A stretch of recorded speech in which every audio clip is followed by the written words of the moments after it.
Bir talabam savol berdi. Ma'lumki, namoz islomning birinchi farzi. Ammo qalbimda namozga muhabbat yo'q. Nega namoz o'qish mashaqqatli tuyuladi?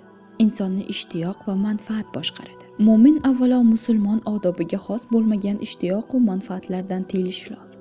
So'ng halol amallar va solihlar davrasiga qo'shilishi. Bugunga qadar nafsim istaganday yashadim. Bugundan boshlab faqat Allohning buyurganiga itoat qilaman degan niyatda sobit turish kerak. Bu qaror insonning dunyosi va oxiratini jannatga aylantiradi. Alloh istaganday yashash insondan kuchli iymon talab etadi. Bunday iymonga haqiqiy iymon saboqlari va suhbatlari orqali muyassar bo'linadi. Fikr ojizimcha, inson namozlarda bardavom bo'lishi uchun avvalo atrof javonibini o'zgartirishi kerak. Do'st yorlar, tanish bilishlar, doimiy muomala munosabatda bo'ladigan kishilarning insonga ta'siri benihoya bo'ladi.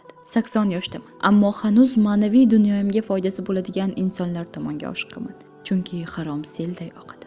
Haromni quvvatlaydilar, haromni targ'ib qiladilar. Bunday paytda o'zini majburlab bo'lsa ham inson olimlar, solihlar davrasiga borishi lozim.